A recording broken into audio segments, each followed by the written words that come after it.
कुछ दिन के बाद में सुदामा जी को मन में आया, सुदामा जी को मन में आया कि कन्हैया ये न कहे कि भाई ये ब्राह्मण आकर के जाने का तो नाम ही नहीं लेता है, तो चलो फॉर्मेलिटी पूरी करने के लिए तो झूठ मूठ बोल ही दें कि भैया कन्हैया तेरी आज्ञा होए तो अब मैं चलूं। बोल दिया। और जैसे ही सुदामा जी महाराज ने कहा भगवान द्वारकाधीश को, भैया कन्हैया तेरी आज्ञा होए तो मैं अब चलूं, तो द्वारकाधीश प्रभु ने बिल्कुल भी ये नहीं कहा कि तुम मत जाओ। क्या बोले? अच्छा भैया सुदामा तुम जाना ही चाहते हो तो भाई ठीक है, यू कैन गो, तुम जा भी सकते हो।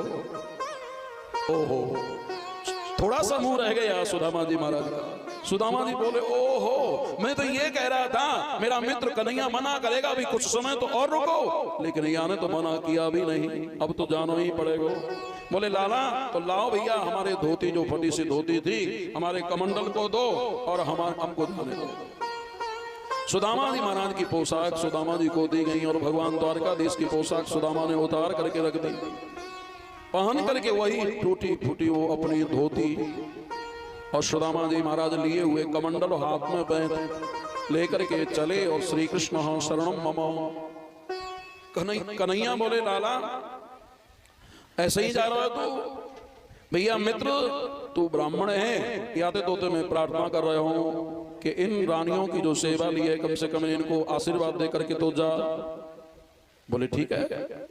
सबको बुलाया और ब्राह्मण ने आशीर्वाद दिया, सर्वे भवन्तु सुखिनः सर्वे सन्तु निरामया सर्वे भद्राणि पश्यन्तु मां कश्चित् दुःख भाग् भवेत्। सबको आशीर्वाद दिया और आशीर्वाद दे करके सुदामा जी महाराज चले और भगवान श्री कृष्ण से बोले अच्छा मैं चलूं?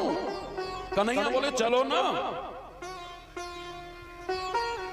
कन्हैया ने सोचा कि कम से कम गेट तक पहुंचा करके तो आऊं ही। गेट तक पहुंचाने भगवान द्वारकाधीश सुदामा जी को जा रहे थे और गेट पर आकर के जैसे ही पहुंचे फिर करके पीछे की ओर देखते हैं और कहते हैं अच्छा कन्हैया तो मैं जा रहा हूं, आप जाओ चलो।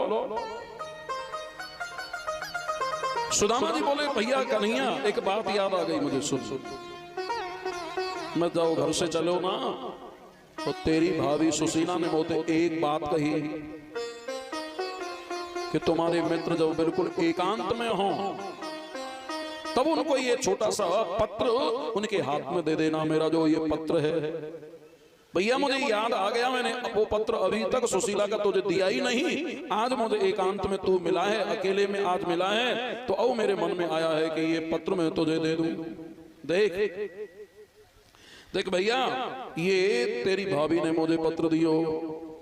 भगवान द्वारकाधीश ने वो पत्र उठाया और पत्र खोल करके देखा तो पत्र में लिखा हुआ था, भाभी सुशीला का जो सुंदर भाव है वो कह रही है उसमें एक मास दोए पक्ष में दोए एकादशी होय, भक्त सुदामा के यहाँ रोज एकादशी हो। भगवान इससे बाँच करके गदगद हो गए।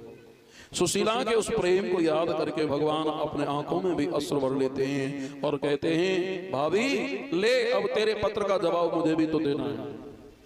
सुदामा के हाथ में अपना पत्र देते हुए भगवान द्वारकाधीश लिख रहे हैं उसमें एक मास दोए पक्ष में दोए एकादशी हो, भक्त सुदामा के यहाँ अब रोज द्वादशी हो। भाभी अब तक जो गुजरी वो गुजरी, लेकिन अब आप चिंता न करो, अब तुम्हारे यहाँ एकादशी नहीं, अब तो नित्य ही द्वादशी होंगी। ये पत्र द्वारकाधीश प्रभु ने अपने भक्त सुदामा के हाथ में दिया और सुदामा जी महाराज को विदा किया। सुदामा जी महाराज गए और सुदामापुरी जाकर के पहुंचे तो चकाचौंध हो गया देख करके, वाह ये क्या हुआ, मैं द्वारकापुरी आ गया। जैसी द्वारकापुरी थी ठीक वैसे ही सुदामापुरी बसा दी महाराज। अब तो इतनी देर में ही क्या हुआ कि वो सुशीला ब्राह्मणी आरती लेकर के आई, वो आरती करने लगी। सुंदर साड़ी पहने हुए सुशीला को पहचान नहीं पाए और सुशीला को देख करके कहने लगे देवी दूर रहो कौन हो?